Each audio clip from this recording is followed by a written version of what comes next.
तो आजकल हाईकोर्ट जज का मुद्दा चारों तरफ छाया हुआ है। कौन होते हैं हाईकोर्ट जज? क्या होती है उनकी पावर?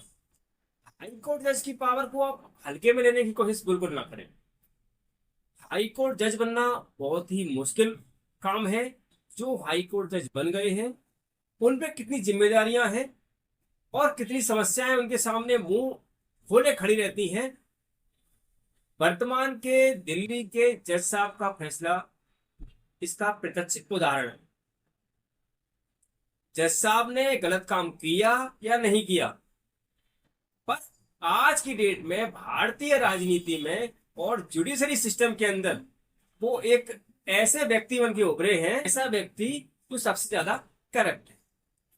उनके खिलाफ कोई जांच नहीं हुई, कोई पुलिस रिपोर्ट नहीं हुई, कोई ट्रायल नहीं हुई। केवल एक इंटरनल इंक्वायरी की गई और उनको दोषी मान लिया गया। उन्होंने कोई गलत काम किया है, कोई रिश्वत लेने जैसा अपराध किया है, ऐसा कहीं प्रूव नहीं हुआ। उनके बंगले में जो रुपए पाए गए उससे मान लिया गया कि यही आरोपी है। और जितने भी राजनीतिक लोग हैं, जुडिशरी में बैठे हुए लोग हैं, उन्होंने तत्कालिक रूप से उनको पद से हटाने का और जुडिशरी पे ये एक धब्बा जो लगने वाला था उसको धोने का प्रयास किया है।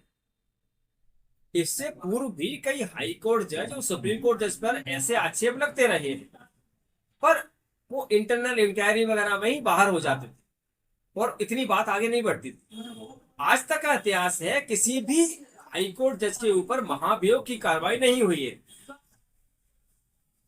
पर यहां पर होने जा रही है। उसका रीजन ये है कि वर्तमान में जो परिस्थितियां बन गई हैं, हर कोई चाहता है कि इस व्यक्ति को बलि का बकरा बना दिया जाए और जो दाग लग चुका है या लग रहा है उसको धो दिया जाए। जो राजनीतिक दल है वो इसके माध्यम से अपनी राजनीतिक गोटियां सेट कर रहे हैं। एक पार्टी कहती है कि इसको हटाने का फैसला हमारा है, हमने सबसे पहले नोटिस दिया था। दूसरी पार्टी कहती है नहीं नहीं, उनको हटाने का फैसला तो हमारी पार्टी का है और हमने सबसे पहले उसको नोटिस दिया है। कौन इस फैसले में आगे है, कौन पीछे है, ये तो सेकेंडरी बात हो गई। उस जज को हटा के ही न्याय व्यवस्था से एक कलंक हट सकता है, ये निश्चित कर दिया गया है। वो जज साहब अपनी बात कहते कहते उन्हें ये समझ नहीं आ रहा है कि अब हम अपनी गुहार लेके किसके पास जाएं।